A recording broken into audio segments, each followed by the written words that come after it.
I'm getting money from my father who recently passed away. It's going to be over $200,000. I'm not the best in money management. I've heard the saying, it takes money to make money. Should I invest this money into a business? Should I save this money? What should I do if I want to become a millionaire by the time I'm in my 30s? How long ago did your dad pass away, Nathan? He passed away a couple months ago. I'm sorry. So you're getting $200,000 cash? Yes, like my brother's going to hand me a check. Gotcha. Okay. And what do you make a year now? So a year I make around, I'd say $35,000 a year. Okay. So here's what I would tell you. You're calling very, very wisely to start to gather some wisdom about something you don't know anything about. You have never driven a car before, and someone just gave you car keys, right? Correct. And you go, well, I hear these things go fast. Right? Yeah. And so, and yet if you remember the first time you got behind the wheel of a car, it was both freeing because you could now go places and control your own destiny, and it was terrifying. And if you don't have both of those feelings with this process, you're not wise. I'll start with, it takes money to make money is not a true statement. That's a statement that broke people say. Can you make money using money? Sure. But actually, the vast majority of people who build wealth do not build it because someone handed them $200,000. They build it because of their habits and their character. So here's what we're going to do. We're going to just, number one, I'd tell you to do is just slow way down. I would want you to move along the spectrum from exciting to boring over towards boring. Your job is to manage this money as if it's someone else's money and you're managing it for them. Your job first is not to lose it. Your job second is to maximize it. But most people, when they get handed the keys to the car, step on the gas. And meaning they think their job is to maximize it, and they end up losing it. So people that end up in your situation get money lose it very often because they make the mistake of they think it has to be exciting, it has to be sexy, it has to be wild, it has to be crazy, because if I don't maximize it, I'm doing something wrong. It takes money to make money. We all know that, and so I'm going to invest it over here, and I'm going to do this, and I'm going to do that, and I'm going to do this. Wrong. Slow down. Number one rule, Nathan, don't put money in something you don't understand. Don't put money in something someone else tells you is a good idea and they sound like they're really smart people. Around the money business, and I've been around it 40 years, there are a lot of enthusiastic ignoramuses. They mean well, but they're dumber than a rock. And they're excited about their stupidity. And they will put you in stuff. They'll put you in stuff, man. And all your broke friends also got an opinion already, don't they? Here's a rule. If you were to invest this money and not touch it in good growth stock mutual funds, and if it made 10% rate of return on average, in 7 years it would double. You would have 400. So you'd be 32 years old. In 7 more years it would double again and it'd be 800,000. And in 7 more years it would double again and it'd be $1.6 million. And that is a boring, never touch it investment program. You're probably not going to do exactly that, but I want a little of that in the formula where you go have a life and you pretend you don't have this money and you let it grow and double and grow and double and grow and double. I don't even care about money. I make a lot of money because I understand the system. I would never go to school, get a job, work hard, save money, get out of debt, buy a house, and invest in the stock market. I do everything exactly opposite. What do you do? Well, everything is the opposite of what they're teaching you in school. I wouldn't go to school. And what would you do? I would study money. I understand. Yes, because they don't teach money in schools. Correct. Understand that money is debt. And until you get out of debt, they're telling you to get out of money. In 1971, if you read my books, because I don't think you have. In 1971, the US dollar became debt. The US dollar is the reserve currency of the world. I don't know if you know what that means. What does it mean? It's very dangerous for everyone. No, it doesn't. And it's not covered in anything. It's the only value it has is trust. I don't really want to do this interview anymore. if you want to find out what I know or tell me what you know, then don't interview me. Just Okay. you do your own stupid show. I'm trying to tell you something here, and you want to tell me how smart you are. That's very egotistical. I'm here because I'm stupid. Let's get Well, that then straight. let me explain something then, damn it. Let's do it. I'm trying to explain to you, when they tell you get out of debt, that's stupid because the money is debt. And the only way money gets out of debt is via taxes. So all the people who work for money, you read Rich Dad, Poor Dad, what's lesson number 1? Rich people don't work for money. Correct. Money is debt. I use debt as money. And everybody thinks getting in debt is bad. Well, who told you that? I think the stock market is for losers. Why would you put money in the stock market when it's manipulated? That's what I think about. So I'm always watching the manipulation going on behind the scenes. That's what my brain is focusing on all the time. And I went onto Google and I searched the richest people in America. And you see people like Steve Jobs, Warren Buffett, Bill Gates, Mark Zuckerberg. And I was like, none of these people are doctors. None of these people went down that traditional route of, getting a degree, doing a good job. Am I missing something? Because I thought that if you go to school, get a good degree, you can make a lot of money. And if you work harder in school, get better grades, you'll make even more money. So I thought it was just directly correlated. Your grades, your income. And that's when I started questioning things. And I realized, maybe this isn't right. And as you start to go down deeper and deeper down the rabbit hole, you start to realize, oh my God, everything that I've been told is a lie.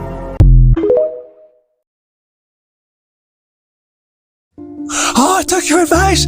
I bought a house. I'm going to make some money. I said, at the top of the frickin' market? Don't listen to your stupid real estate agent who tells you that, the price of real estate always goes up, because it doesn't. When I hear people coming up to me and say, the price of real estate going up and they're jumping in to buy real estate right now, I don't say anything. And the reason is that people are just getting into the hype. All this credit, it's actually debt, credit and debt, pumping into this economy, trying to prevent this crash. And if inflation keeps going, I get richer. I am extremely happy. And I think Biden, I'm not Republican or Democrat, he intentionally wants inflation. That's why he shut down the XL pipeline. That's why he stopped drilling to get oil prices up. When oil prices go up, all these truckers in Ottawa screaming they can't get food to the table and all this, prices of food go up. Inflation keeps going up regardless of what's going on, just because the policies of the Biden administration, shutting down the XL pipeline, stopping drilling of oil, so the price of oil goes up. I watch all this, and meanwhile, these people are jumping out and buying real estate like there's no tomorrow, and I can't even talk to them. We're on a turning point. But please understand, ladies and gentlemen, inflation makes the rich extremely rich. The middle class will pay higher taxes, and the poor will get poor because they're the ones who can't afford that $25 Wagyu steak that my friends are selling. So that's why we're in the biggest critical turning points, and that's why I don't know how many years ago when I walked past Richard's book and Borders, and it says a dollar crisis. If you understand what's going on, the problem is the U.S. dollar. Because in 1944, it stopped being money. It just became the reserve currency of the world. And in 1971, Nixon took the dollar off the gold standard. We're being set up right now, one of the biggest changes in world history. And it's, I bought a property. What do you think? I can't even talk to him, because this, to me, is 2007 all over again, and then the repo market collapsed. 2008, the market collapsed, and back in 2008, this guy named Bernanke, I believe it was, could print money. This is where we are today. You've got to wake up, ladies and gentlemen, because otherwise you're just this stupid little hog just driving to slaughter. So America is we're at, not just America, we're one of the biggest turning points in world history. And like there was Rockefeller, one of those guys said, is when shoe shine boys are giving you stock tips, time to get out. And I was in Safeway the other night, and these people are coming up to me. I did what you said. I did what you said. I bought a rental property. I bought a rental property. And I came back home and I said to Kim, time to sell. It is so dangerous, but you can't talk somebody out of it because they drank the Kool-Aid. So that's why I'm really honored to have a dear friend, Richard Duncan. Been friends for years. He helped Kim and I time the last turn back in 2008. We made fortunes because while everybody was selling, we were buying. And that time has come again. And so that's why please listen to what Richard Duncan has to say. A few months ago, the Fed was still creating $120 billion every month. And then in November, they said they were going to start tapering that, reducing that by $15 billion a month. But the very next month in December, they said they're going to double that and reduce it by $30 billion a month. And that meant that it's going to come to a complete stop. The money printing is going to end totally early next month. No more printing next month. No more printing. And then the real blow came because in early January, they started letting it be known that they were planning to do the opposite. Instead of printing a lot of money through quantitative easing, they're going to start destroying a lot of money through quantitative tightening. Now, when they print money, that pushes asset prices up.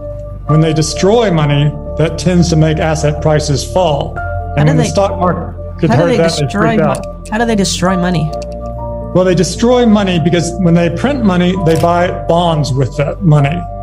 And normally, when the bonds mature, they just roll them over and buy a similar kind of bond.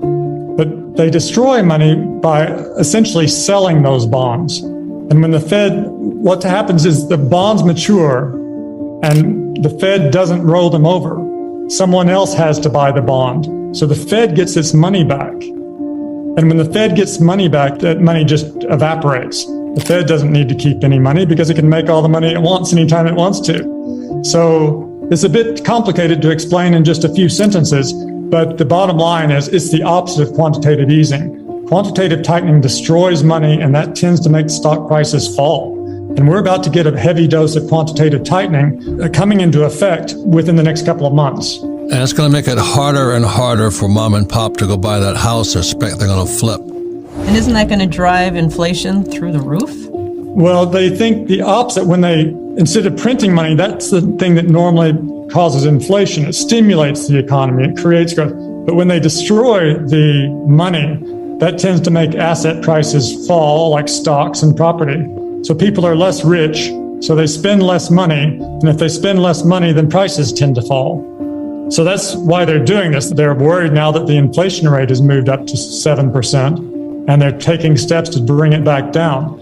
But what they may find is this could cause a significant stock market crash. And already last month, the S&P fell almost 10%, and NASDAQ fell 15% between the 4th and the 27th last month. And some of the high-flying stocks got hit a whole lot harder than that. Look at Meta or Facebook, whatever those I call now, they tanked. It lost 26% in a day, destroying $230 billion of American wealth. There goes your 401k, sweethearts. And that's why I spoke out against 401ks forever. You know, and then all you guys who are you're planning on renting your property, people won't be able to afford the rents. That's what it means. Well, so total credit is equal to total debt because one person's loan is another person's debt, right? So the two have to equal each other. So one way of thinking about this, the easiest way to think about it is all the debt in the country. Government debt, household sector debt, corporate debt, financial sector debt, all the debt.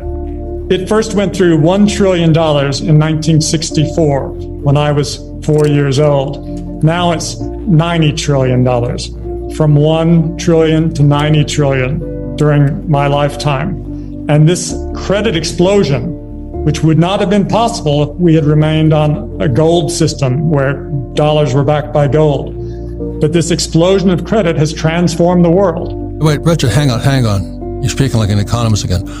Credit is what the Fed and the Treasury allow people to get to the big banks, like Wells Fargo and all that. And that credit then allows people, the banks, to send out debt. So then corporations and individuals come in and they take credit and they turn it into debt, but it's the same thing. So by creating credit, debt could explode. Am I correct on that or incorrect? No, I think you put that exactly right. Yeah, credit's not a word people use. They use credit card. But they think about debt, their household debt. So that's what I'm saying. We don't teach economists. We teach everyday mom and pop who is trying to speculate on their 401k or their house. The reason I tend to use credit is because I say this system that we have now is not capitalism, it's creditism. Yes. Creditism sounds better than debtism. I tried that. Creditism works. Capitalism to creditism. Because credit growth drives economic growth now. We're dependent on it. Yeah, what Richard is saying is the way America grew was because we produced products. Now we don't produce products, they create credit or debt. Am I correct on that one? That's right. Instead of our economy being driven by investment and savings as it used to be, it's now driven by credit creation and consumption, and more credit creation and consumption. And that's been great. The problem is it requires credit growth to survive. If credit contracts, we have a depression. And that has made us dependent now on government borrowing and government spending to keep us out of depression. So if you're going to buy, I don't know how many people, I took your advice. I bought a house. I'm going to make some money. I said, at the top of the frickin' market? And what about all these guys in this 401ks? 401ks came into existence in 1974. It was called ERISA. And I've been speaking out against 401ks because I will get censored with this one. But 401ks are like a condom. It gives you a false sense of security while you're being screwed. Do you know what I mean? And if this market crashes, when they raise these interest rates, if they do, your 401k turns to 201k. Just as you get ready to retire, all you old guys like me, hear what I'm saying? If they raise interest rates because they're going to stop inflation, your 401k may be toast. I'm not saying it's going to happen, or if you're a millennial and you got mom and dad who are living in La La Land with their 2 401ks, you might be in serious trouble.